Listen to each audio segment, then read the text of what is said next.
Poslední výzva cestujícím letu společnosti UCAN. Dostavte se prosím ke gateu. Váš let bude během minuty připraven k odletu. Opakuji, během 1 minuty bude let společnosti UCAN připraven k odletu. 3, 4.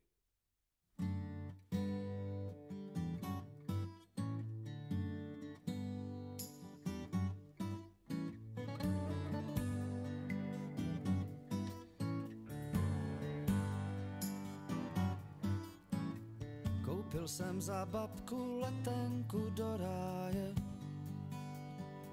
Trochu jsem přemýšlel, zda vůbec pravá je.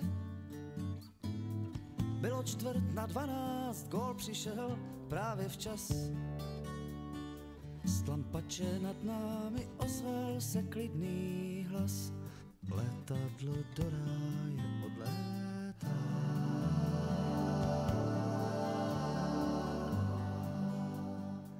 Dostal jsem instrukce, padák a espresso.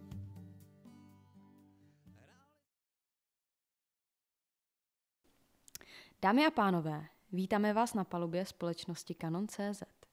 Ladies and gentlemen, Canon.cz is delighted to welcome you on board.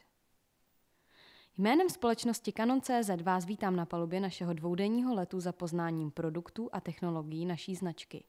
Před začátkem se prosím ujistěte, zda je váš stůl a zejména vaše židle ve svislé poloze. Doporučujeme vám, abyste se v žádném případě nepoutali a zůstali odvázaní po celou dobu letu. Zorientujte se, kde se v kabině nacházejí nouzové východy. 2 jsou vpředu, 2 vzadu a 2 uprostřed. Nebo 1 vlevo vpředu a druhý uprostřed. Prostě tak nějak. Prosím též, abyste věnovali pozornost pokynům posádky, zvláště před vedením použití záchranných prostředků.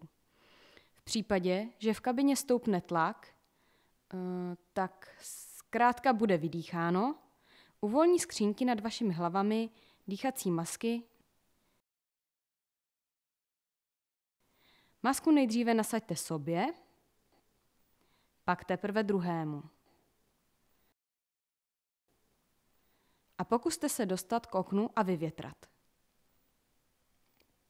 Z bezpečnostních důvodů je na palubě přísně zakázáno používat mobilní telefony, zejména ty s nevkusným nebo infantilním vyzváněním. Pro zpříjemnění pobytu na palubě si můžete zvolit z následujících pořadů.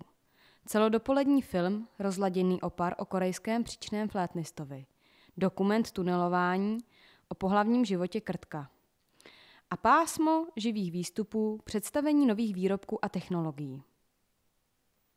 Děkujeme, že jste si vybrali představení nových výrobků a technologií a přejeme vám příjemný úlet.